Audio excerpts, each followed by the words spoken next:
All right. Hello, everyone. Welcome, welcome, welcome. Really excited to see everybody today. As people are gathering, why don't you go ahead and jump in the chat and share your name, your affiliation, where you're dialing in from, and also the first word that comes to mind when you hear DAF. What do you think about when you hear the word DAF? Go ahead and populate that chat as people are gathering, and we'll get started in just a couple minutes.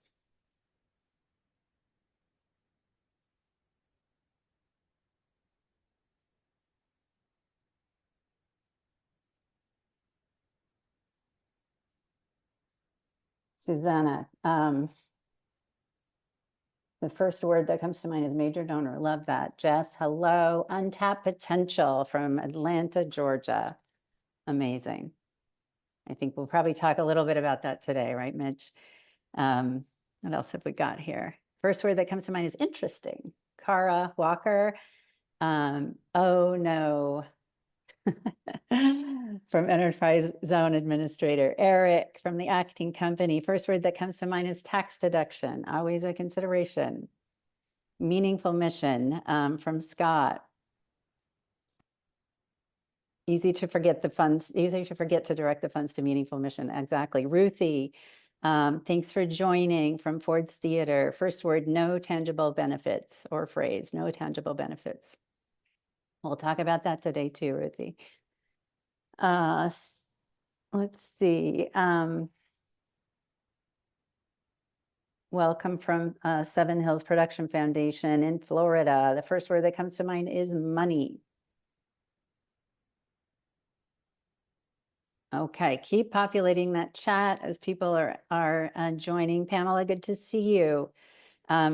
Your first thing that comes to mind from you is little info on the donors. We'll talk about that today as well, I'm sure. A lot of good things to get into.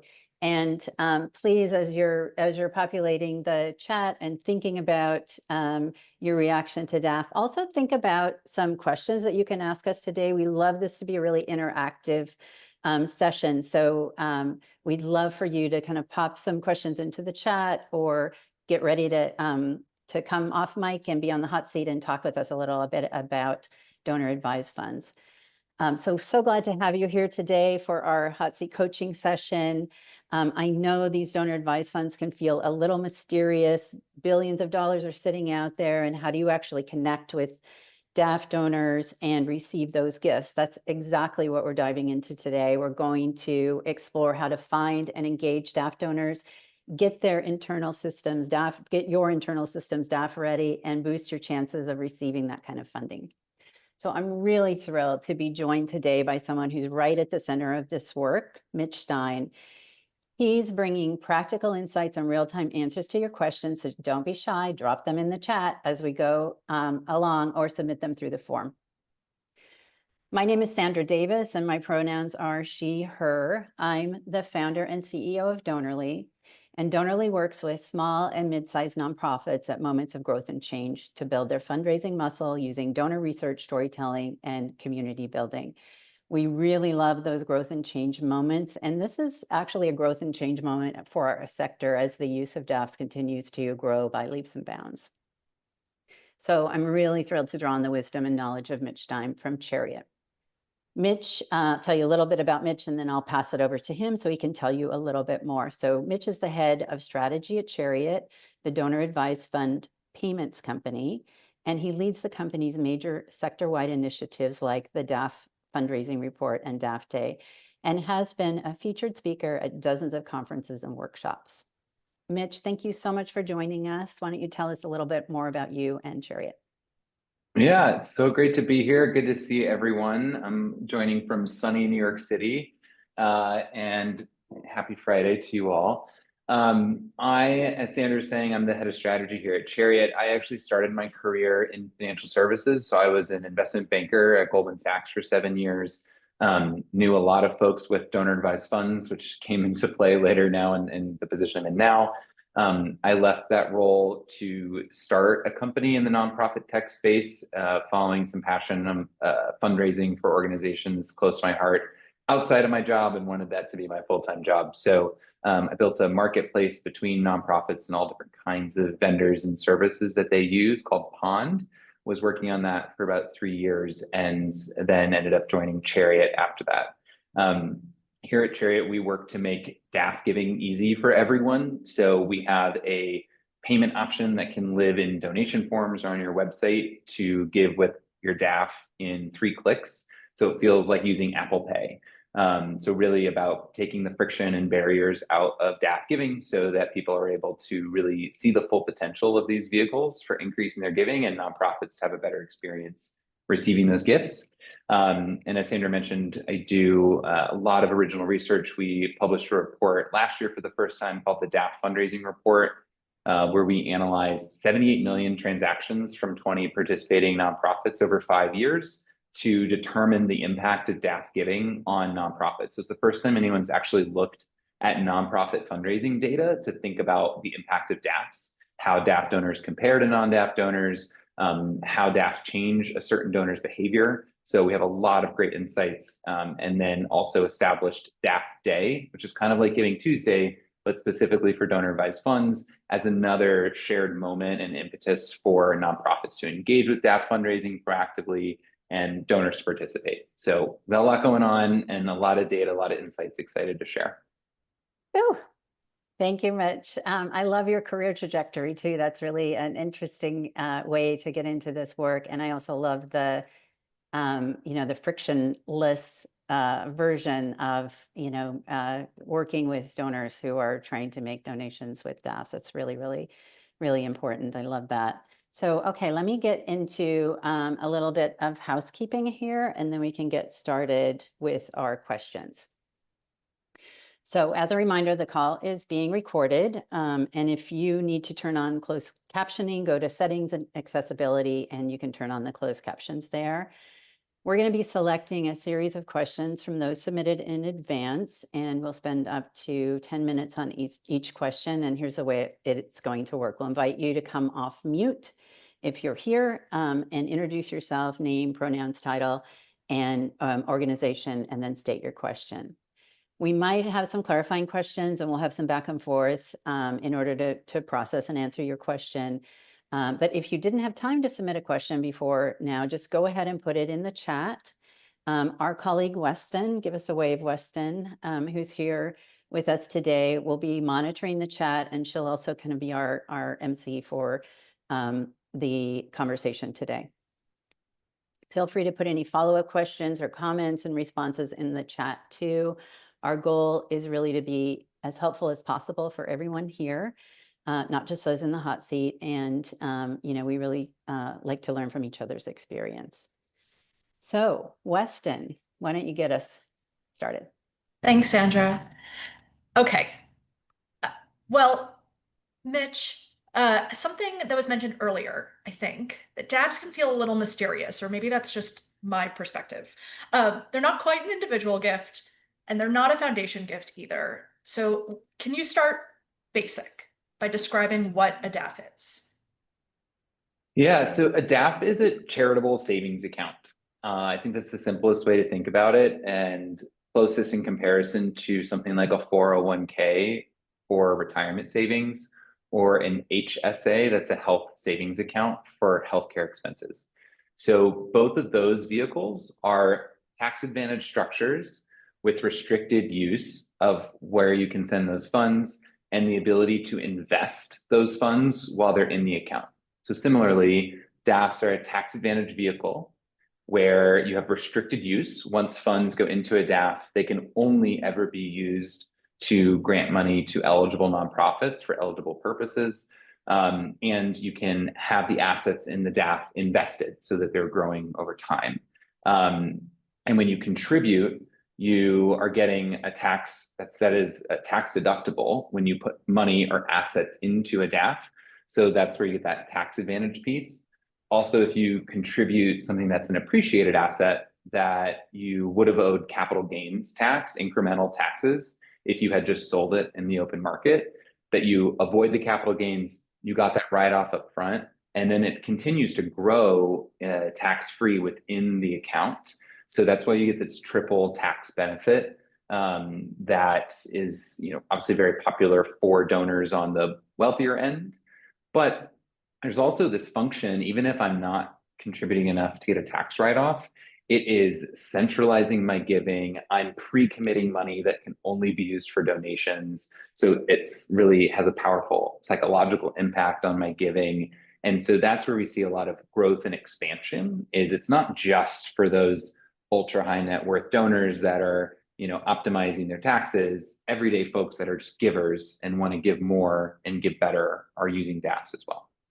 Well, I'm curious, Mitch, how often does that do you have data on how often that happens, and or what is the lowest threshold to get into a DAF in general?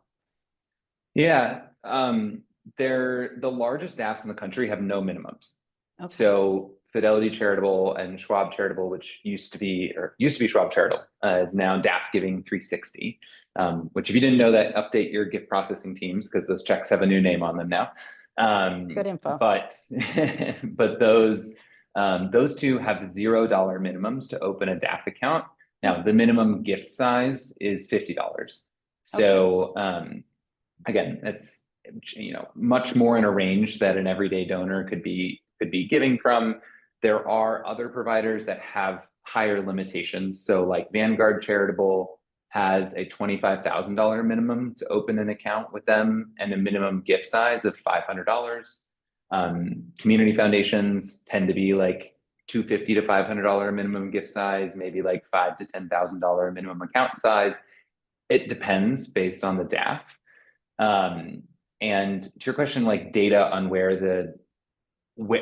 what's making up the growth, we don't have like the aggregate industry stats. They're published by National Philanthropic Trust every year. Okay. It is helpful, but it's not a like total deep dive. So we know the number of accounts and average, and we know which type of provider, like if it's a community foundation, a financial institution, or what they call a single issue charity, which is typically like a religious organization. So like the Jewish Communal Fund, National Christian Foundation. It's like they have some mission alignment or values applied to the DAF.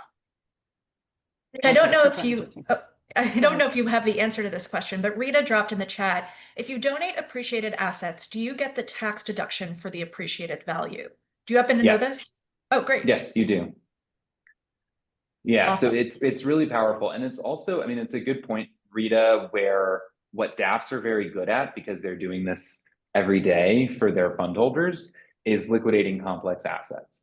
So there are a lot of folks and nonprofits who are like, be a lot easier if you donated that stock or that painting or that like share of a private business to a DAF account. And then because nonprofits that get grants are always just receiving cash, you will never get an asset out of a DAF.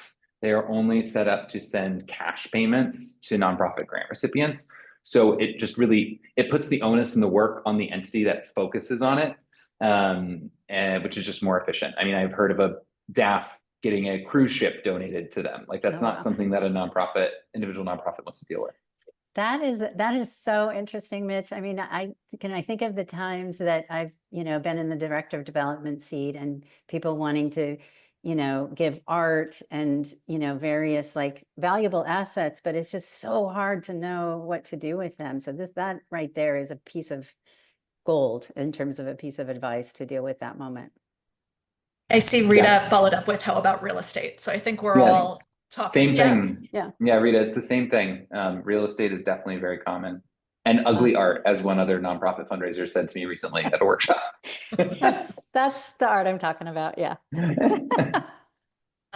Ruthie dropped in the chat. And Ruthie, I invite you to come on screen and off mute if you want to talk more about this. But Ruthie asked, can DAFs be tied into bequests or planned giving? So if someone passes, the amount in their DAF could be predetermined to go to a specific organization versus the bank getting the money back if it isn't spent. Ruthie, have you had this happen before, or do you have a planned giving program set up that you're interested in? Come off mic and tell us, if you could, a little bit more about your program. Hi. Yes, we do have a planned giving program, but this is more just like a general question. We haven't had a specific scenario where someone has asked about DAF funds going to planned giving or any of those specifics. Yeah, it's an awesome question. First of all, hi Ruthie, good to see you. So yes, is the short answer that DAFs should absolutely be a part of any plan giving conversation with a donor. So when you're thinking about their end of life planning or plan giving planning or legacy planning, however you want to frame it, that should be like an asset or an item that's on your review list, because anyone that holds a DAF account can name a beneficiary or multiple beneficiaries to the account. They can also name successors. So important distinction compared with like will and bequests. You can't name an individual as a beneficiary of a DAF and they don't just like get the money, because it's restricted, it's irrevocable, it has to be used for nonprofit use. So, but you can name your spouse or a child as a successor to basically come in as the advisor to that account going forward. But a lot of people, I think, don't necessarily see their kids as fully aligned in their philanthropic goals. And so it's very common that people will either bifurcate, like some will be a bequest to an organization and some left to a successor.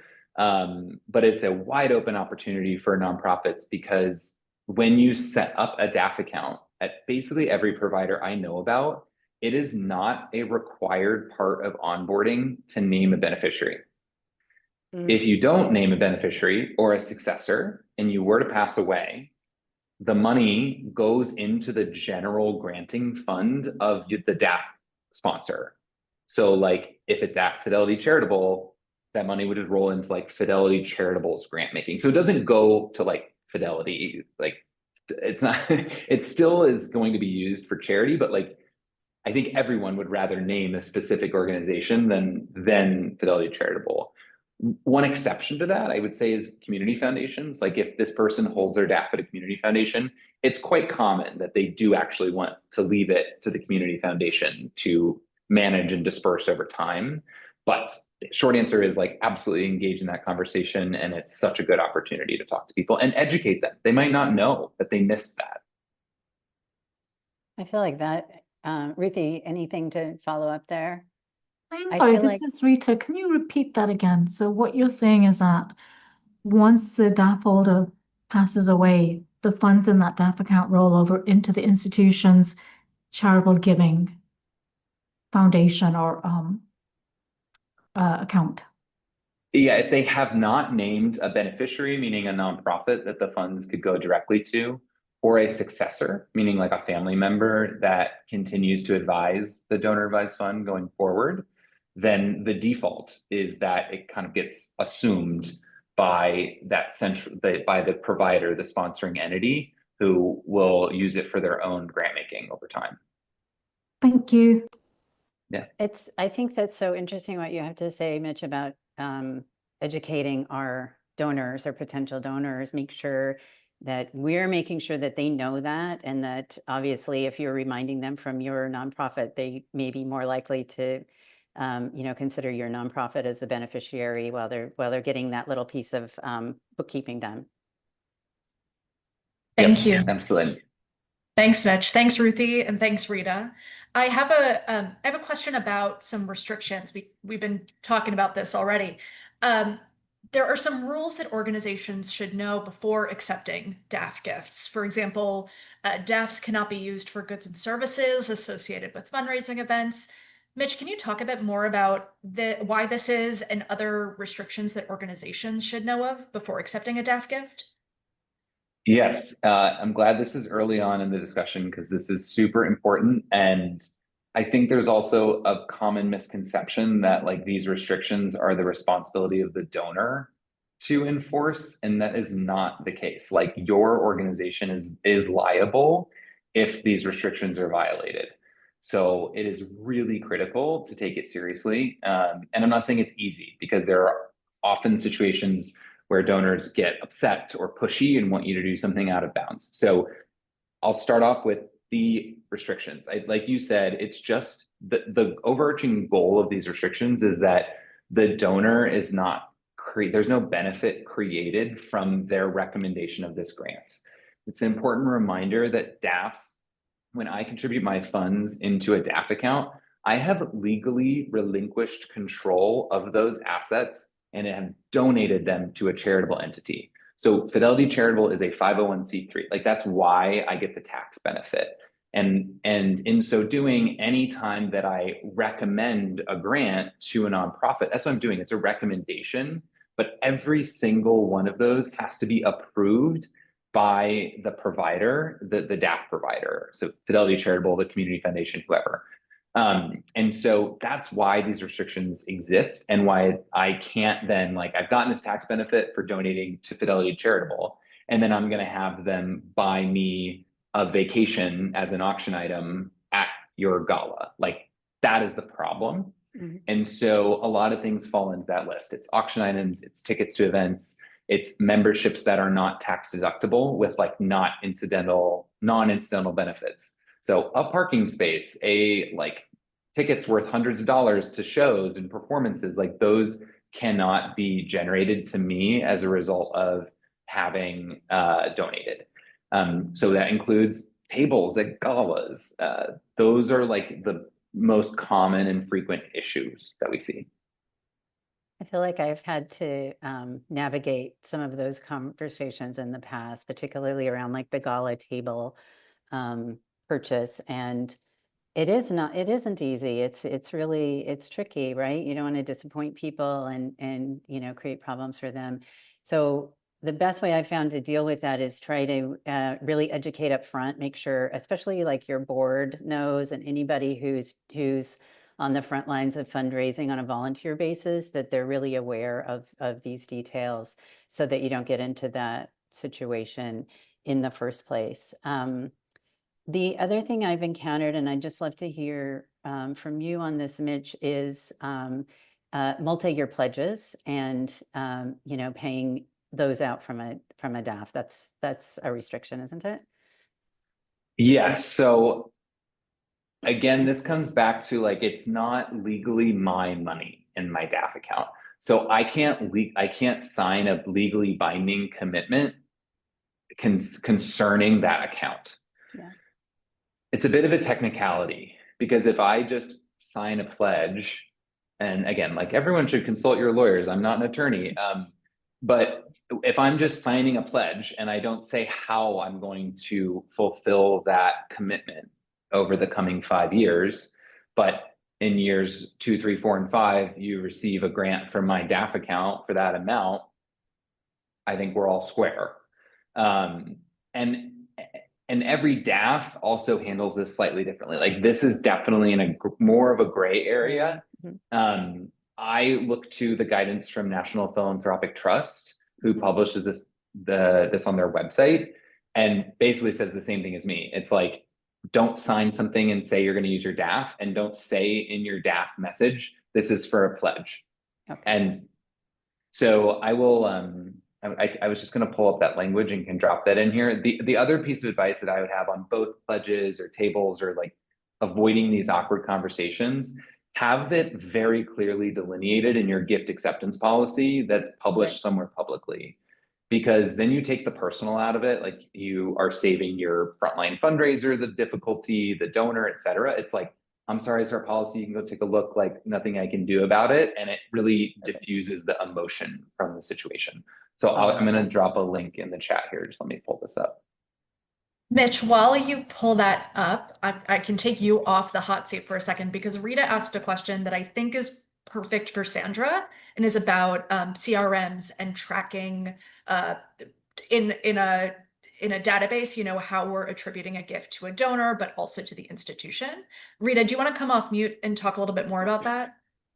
Sure, so actually we had this issue yesterday where we got a DAF check from the Silicon Valley Community Foundation, and my accounting team told me that they have to actually, according to GAAP guidelines, IRS guidelines, that donation has to be credited to Silicon Valley Community Foundation. So my question was, well, I know the actual donor, so I want to sue the donor. I want to thank the donor. So how do I get that donor's name into my CRM, but still be able to have all the financial transactions associated with that donor? Because accounting rules, it's going to show up as under Silicon Valley Community Foundation. And I was wondering if you have any suggestions on how to work with that so that the development team can do our work and the accounting and finance department can make sure that they're in compliance with all the regulatory parties. I think it has to do with what kind of CRM you're using, but there is a way usually to connect to the person associated with kind of instigating the gift to a gift like that, so that you have that history across their giving. And then, if you have the information, you know who it is, of course, you can acknowledge that with them. But I think it's a very specific technical issue around specific CRM. So Weston, maybe you have more to say on that. Yeah, since I've been on the front lines of that stuff. Yeah, Scott, exactly. A lot of CRMs have now started to call it soft crediting. And I often think about it like if I was getting a gift from a corporation that is instigated by, let's say, a board member, how I still put the gift so they are getting credit for making that relationship, but the actual check is coming from a different entity. There's some CRMs have linked gifts, soft credit, but I think now the trend is soft credit. Scott, Scott is also on the Donor team. I don't know if you have anything to add there.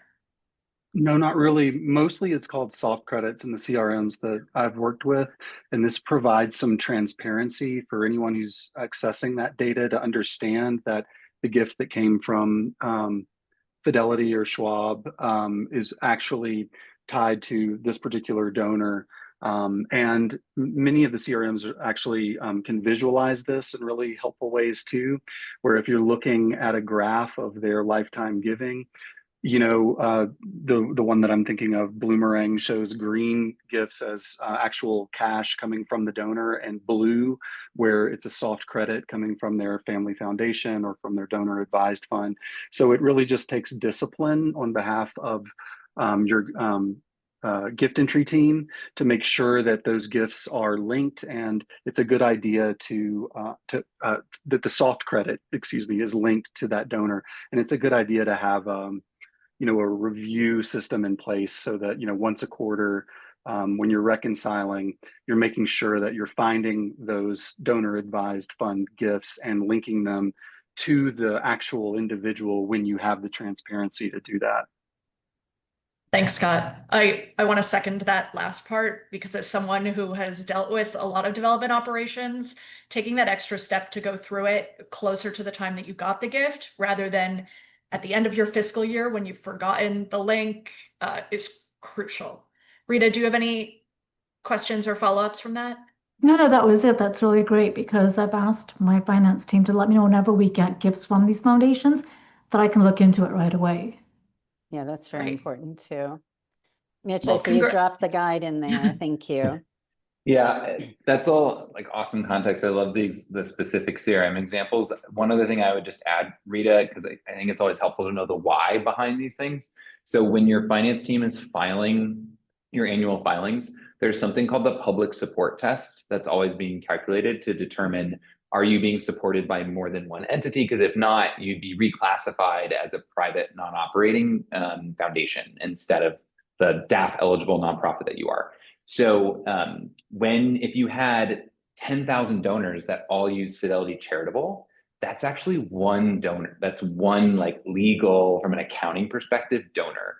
And so that's why it's important to hard credit, the opposite of soft credit, that from an accounting perspective, this is a gift from Fidelity Charitable. But to your point, you do not need to send a thank you to Fidelity Charitable. It is going to go into a shredder. Like, no one's going to open it. It will do you zero good. They have rooms filled with these thank you letters that they don't look at. The thank you and the stewardship and the relationship belongs to that individual donor. And that's why it's so important to, whatever your CRM is, like the goal here is that you are then able to manage that relationship and count this gift towards that relationship, and that your accounting tool is abiding by the right accounting restrictions. So I hope that helps. Mitch, I have a follow-up to that, because we actually got an anonymous question submitted from a development operations associate about that exact thing. A lot of organizations will get a letter and there's not a lot of information on who the donor is, or maybe it's anonymous. Sometimes you get the address and that's really awesome. But when it's the former, do you have any tips on communicating with donors, or do you recommend communicating with the DAF manager? How can we keep the communication going? Yeah, this is like the bane of the DAF giving world, right? It's like we like that, we know this has positive impacts that, or maybe you don't, but studies show that when someone uses a DAF, they end up donating more. They set more money aside, they're more accountable to their giving. Their psychology shifts. Like now I basically have this fun money set aside that doesn't impact my credit card when I make a donation. It's really cool to see how this changes our giving behavior. But on the receiving end, it can be a pain in the, you know what? I don't know that this is we can curse on this conversation here. It can be a pain in the butt. So, and I totally appreciate that. So there's a number of things that you can do. Nothing's perfect, but it's about how do we keep improving this process. I think your suggestion you already raised, Weston, of like have a monthly sync with the team to be like, here's the gifts we've gotten so far this month from DAFs that we can't necessarily point it to a donor. Because oftentimes someone, might have a major gift officer or the CEO be like, oh, wait, yeah, someone told me they were going to make a $15,000 gift. That's probably this person. I'll reach out and ask. So that's a really, really critical part. And I think monthly is a kind of minimum cadence there. I know you said quarterly, but I would really push you to do monthly. Because otherwise you're just delaying when you're stewarding this person even further. So that's a really good one. Another is like, when you get those letters, oftentimes you'll get a fund name. So I would encourage, like in a note field or something in your CRM, track the fund name so that you can like look that up next time. And again, there's turnover on our team. Like you don't know where people put the stuff and process it, but always start like hunting around for clues from that fund name that might be helpful. And then to your point, if it is anonymous or just has like not helpful information, you can always reach out to the DAF provider. I'll say like level set your expectations. If it's a community foundation, they're generally a little bit better about helping to pass information along. Like I've heard from DAF managers, they're like, if we get something that's not a templated, like clearly formed letter, but it's like there's some handwriting or it's personalized, they will always pass that on to the donor. So like that is worthwhile doing. Listen, you can call like the helpline at Fidelity. I've heard stories from people where they're like, yeah, if you call whatever and dial 4 and like ask for Becky, then I hear that she like will do a little more digging for you. Like people, the gift processors on the call have probably figured some of this stuff out. I think the point is to just try to dig a little further. There was an article in the Chronicle of Philanthropy today called like Be the DAF Nancy Drew, which I kind of enjoyed. But it's like, it is worth digging further because there's often a lot more behind that gift than just the donation that you're trying to get at. That's great. Thank you. I think that, Mike Todaro asked a question in the chat, and unfortunately, I think he hopped off. But for when he watches the recording, his question goes back to the murky gray area that you were talking about earlier. DAFs and political campaigns, is that a no? What are those restrictions? Yeah, it's just if it's a C3 or a C4. So I'm not sure if how your organization is structured, if you have both entities, but the DAF gift has to be made to the C3. It can't be made to a C4. Got it. Right. Okay. As we've spoken about, I mean, DAFs are incredibly desirable. They feel like magic. That's what I'm getting from this conversation. And I know that you're seeing an increase, and the data is showing an increase in gifts made through DAFs. In your view, is there something or a set of tips that make a nonprofit, let's call it DAF ready? Let's say that you're like certified DAF ready to be receiving DAF gifts. Are there processes or tools? I mean, we talked about the reconciliation process, but is there anything that you recommend for an organization to be like ready to go? Yeah, I love this question because I'm gonna push back a little bit on the concept because it's just a point of confusion for people where they think like, oh, I don't know if we're ready for DAF gifts yet. And it's like, guess what? You don't get to make a decision. Like this check's gonna arrive. So it's just a way that donors are giving. And so I want everyone here to hold this in the right frame of like, are we going to be passive about DAF giving or active? Because it's happening regardless, like no matter what your opinion is on it, like it is happening and it's changing really fast. When we did the DAF fundraising report last year, in 2019, the median percentage of revenue coming from donor advised funds of total individual giving was about 5%. By 2023, the median amongst participants was 12%, with 6 of the 20 participating organizations having over 20% of their individual giving coming from DAFs. So like that's just in 5 years, right? Doubling or tripling the relative percentage of your fundraising coming from DAFs. There was in 2023, $55 billion donated from DAFs to nonprofits. That's almost 20% of all of philanthropy. So like it's happening. You can decide if you want to be passive or active and make more of it. And so that's where my suggestions would lie on like, how are we going to become like proactive with DAF fundraising? And I bucket it into a couple places. One is like, how easy is it for someone to make a DAF gift to you? And so put yourself in the shoes of a DAF donor. And by the way, this is very easy to do. You can get a DAF, like try it out, make a gift to another organization. There's a company called Daffy that has a mobile app for their DAF. They were the first to do so. They have $0 minimum and an $18 minimum gift size. So you can literally put $20 in and just like make a gift to experience it. When I'm done, I'll look, I have like a promo code if you're interested. I don't work for them. I don't get any benefit from it, but it's a very useful tool that's like made perfectly for fundraisers. But I think that will show you, like, just pick a random nonprofit in your community that you want to give to. You're probably going to look them up and be like, is that their legal name? Like, or there's a couple here that sound like they could be the same organization. Like the donor process is not intuitive compared to your other ways of giving. So where they go to your website and they make a gift. So they're going to be like logging into their portal, looking you up. And they're probably going to say, okay, wait, I should get the EIN. Then they're going to go back to your website. Where do they find your EIN? Like so many nonprofits. I would love if you did one thing after this call, go check your website and try to find your own EIN. Put it in the footer. Like I think a lot of organizations just assume that that number is like private in some way, or they think it's like a bank account number or something. It's not private. Like there's nothing sensitive about it. Like put that EIN in your footer, like definitely on a DAF ways to give page, lead with that, because that's what people will be looking up.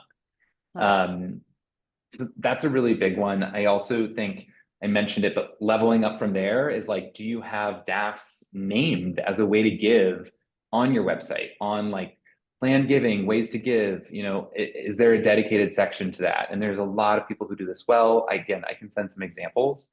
So that's kind of like leveling up from there, to have dedicated space for that. And then the third is that a lot of fundraising platforms, like the one you already use, might already have DAF Pay as a payment option that you can enable on your donation forms for people to use their DAF faster than checking out with Apple Pay.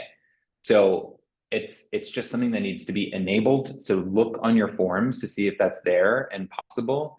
If not, ask the company that does your donation forms, because they're the ones that need to do the work to add it there. And then there's no cost to add it onto your forms. So I just think those would be like the 3 layers. It's like the bare minimum, there's like a little bit more content and education. And then it's like actually the user experience, the technical ways that they give.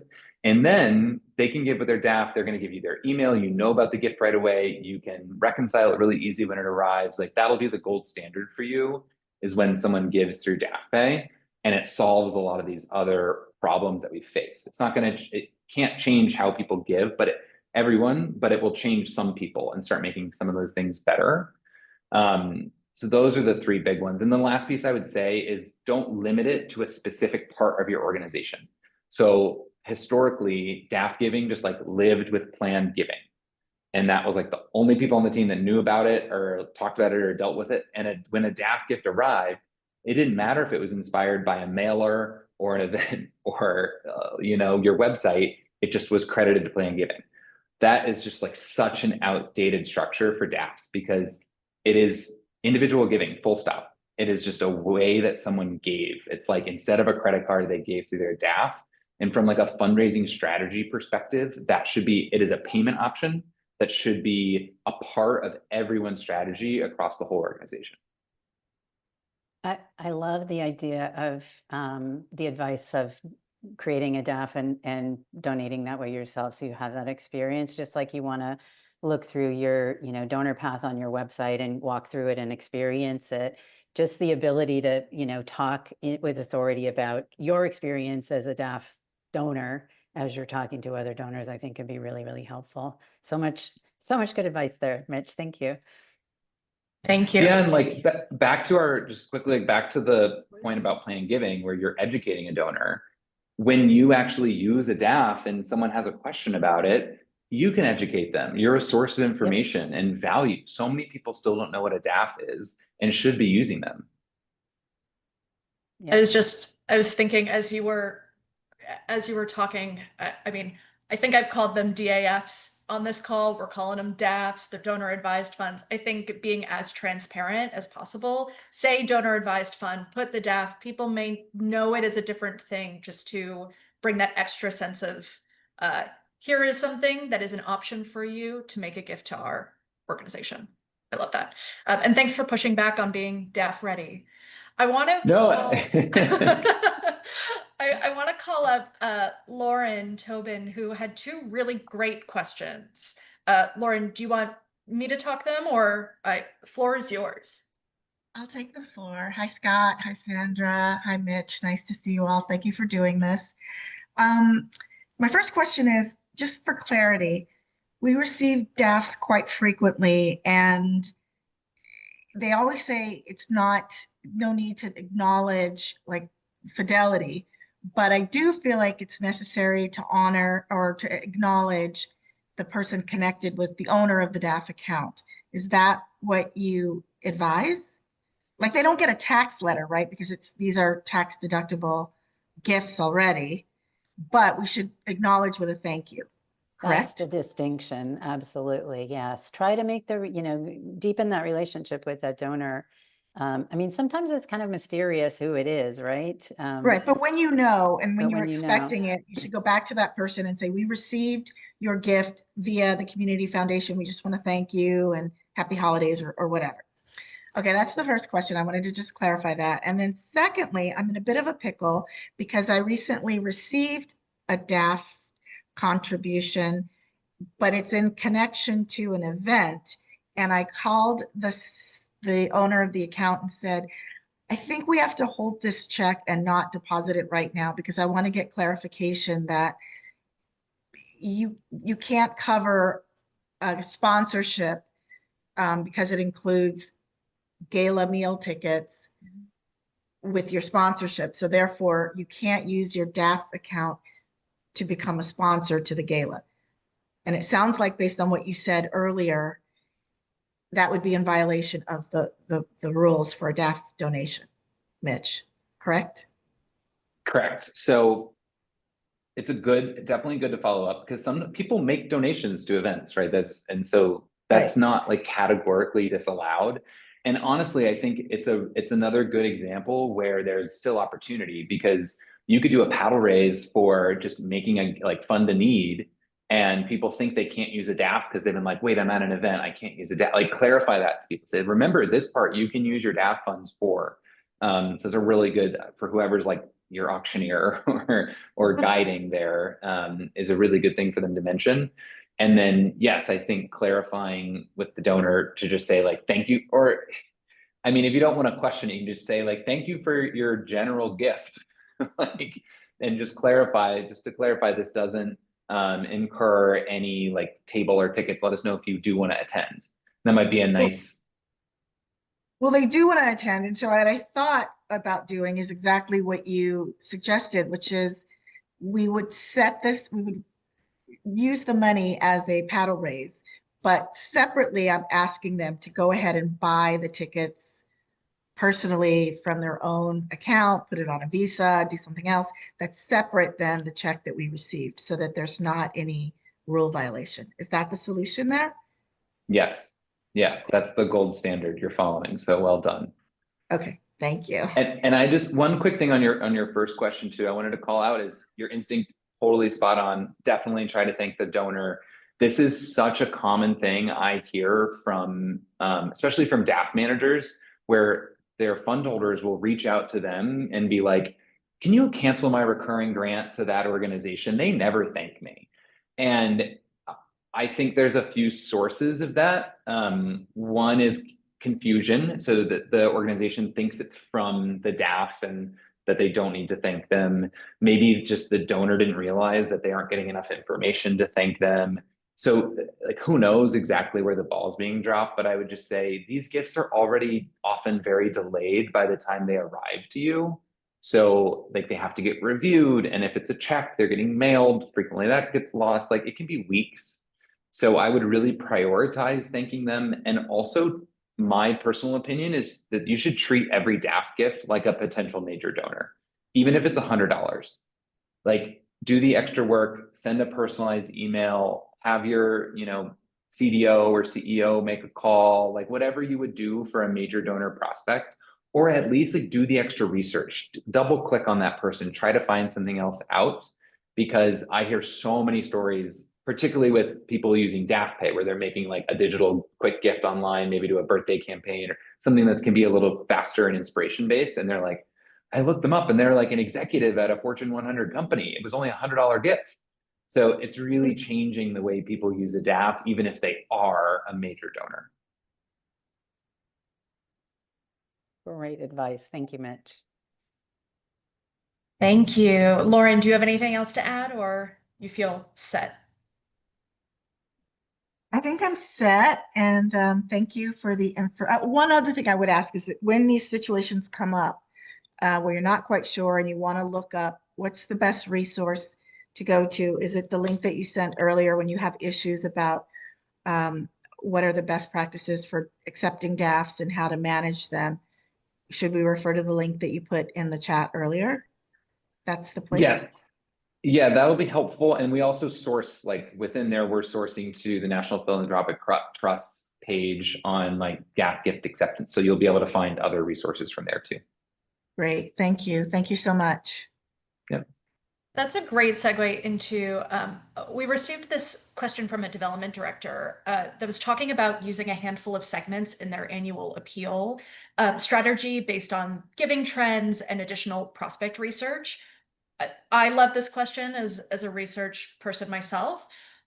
Are there any tools that you've seen or recommend to uncover if a donor has a DAF without knowing from the past if they've made a DAF gift to your organization? I mean, like the short answer is no. I know that's not very satisfying. Look, I think you can do modeling exercises, and there's there's general data tools for sure that you can like define an analysis you want to run. You can say, we already have these 100 people that give with a DAF, find me like a similar mirror segments that we can approach. But it's just so hard now because I have a DAF. I'm like your everyday donor, right? I'm going to give you like $100 to $200 depending on the moment. But like Michael Bloomberg has a DAF, and it's everything in between. So to want to filter by who has a DAF, I just think is a little bit, you might get something interesting, but it's a little bit irrelevant because you should be incorporating your strategy around DAF giving into every channel. And it's more about making sure you're doing fundraising well, and then making DAF giving like a clear and easy part of that.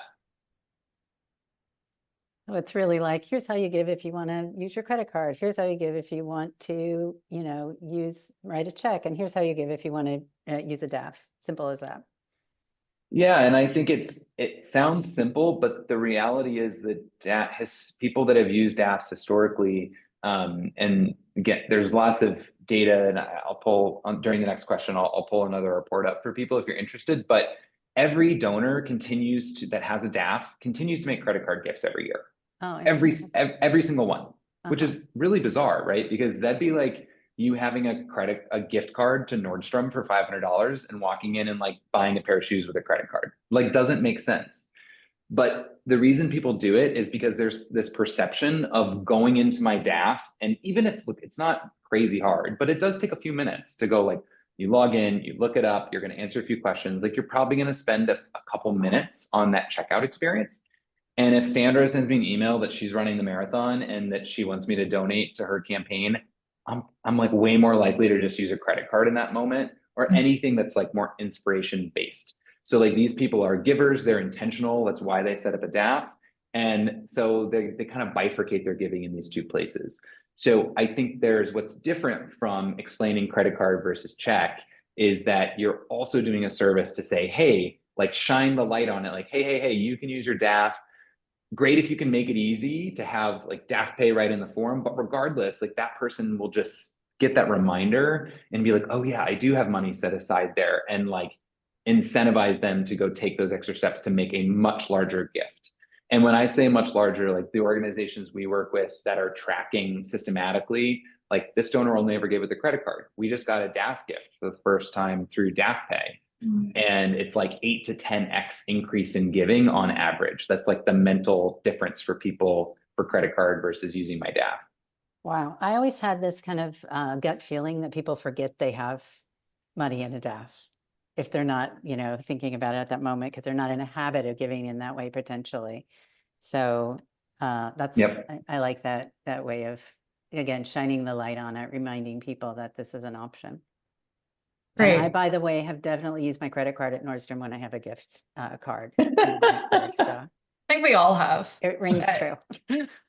I want to turn attention to the chat, inspired by Emily's comment about an example of talking to donors about the option of a DAF. My last question for Mitch and Sandra, and honestly, everyone here, if you want to drop an example or something in the chat, is there anything that you've seen recently regarding like a campaign using some DAF language that inspired you, or is there a trend that you've seen in an article about DAFs that is inspiring you for DAF giving in the future? That's big, but any ideas here? Or like, Mitch, if there's any big takeaway that we should be keeping an eye on or implement, aside from the EIN in the footer of all of our websites? Yeah, That's a great that's definitely the easiest one.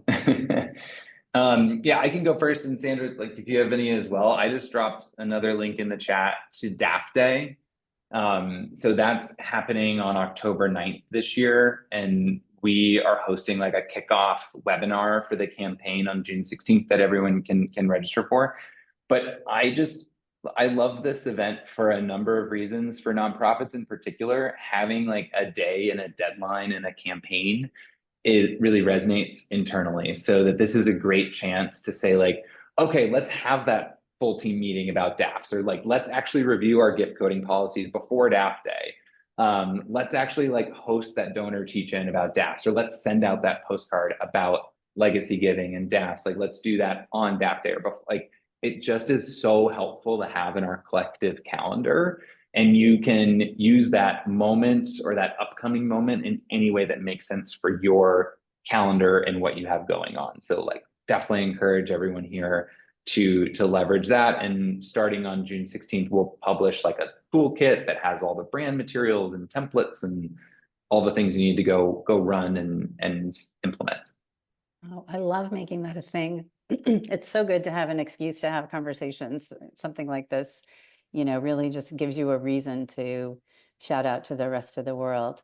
Does anybody else on the call have any ideas? Emily, thank you so much for sharing that great idea. Does anybody else have anything they've seen around putting a highlight on DAFs that they really liked? Throw that in the chat, or raise your hand and jump on. Love to hear One it. other, please jump into, I'll just offer some examples while we're waiting. The Michael J. Fox Foundation made a page on DAFs on their website that had a donor story of like a person living with Parkinson's and why they set up a DAF and how it helps them support the Michael J. Fox Foundation, and a link to download a guide, and that they collaborated with a financial advisor. So it's like checking so many boxes. It's like partnership, lead gen. They now have an email of someone to reach out and have a conversation with them. It's got great SEO for them when you search DAF and Michael J. Fox. It's highlighting just so many things, highlighting the cause with the donor story. Like, to me, that's a real gold standard. Really, really smart. Really smart. Okay, so Weston, should we go ahead and wrap up? I wish we had another hour, Yeah. honestly. Mitch, you're so full of great advice and information for us. So I really, really, really appreciate your time here today. Of course. Thank you for having me. Yeah, throw those last ideas and takeaways in the chat while I'm wrapping up here. I just wanted to give you a little information about how to reach us at Donorly and how to reach Mitch, which we'll also put in the chat, as well as follow up with an email. But you can reach us at our website, donorly.com. On all of our socials, we're @_Donorly. And then we'll share LinkedIn. We're going to give you a variety of ways to be in touch with Mitch. But I would especially say, go ahead and follow him if you're not already on LinkedIn, because he is a great thought leader on LinkedIn. He has, if you felt like you got a good amount of information and new ideas from him today, if you're following him on LinkedIn, you'll continue to reap the benefits of his knowledge. So definitely do that. Is there anywhere else you want to highlight, Mitch, that people should look out for you? No, that sounds good. If you're going to be at the Bridge conference at the end of July, we'll be speaking there, or Fundraising Day New York in June. I'll be speaking there as well. So come say hi if you are. Okay, great. Yes, thank you. So in June, we're going to be talking with Rick Forey, who's founder of Forey Consultants. His firm provides deep level construction project guidance and cost management from end to end. So how does he, what is his interaction with fundraising? So we're going to work on exploring how nonprofit leaders can better navigate construction budgeting during capital campaigns, which is always, a challenge and a moving target, honestly. But a deeper understanding of that can help you manage your capital campaign fundraising with confidence. So this is scheduled for Friday, June 27th at 1 p.m. Eastern. Put it on your calendar. Hope to see you there. We'll be promoting it on LinkedIn and send you an email with that information. This was such great fun. Thank you again, Mitch. Thank you, Weston, for taking us on this journey. And thank you, all of you who brought your questions forward. That makes this such a lively, interesting conversation. And thank you for all of the activity in the chat as well.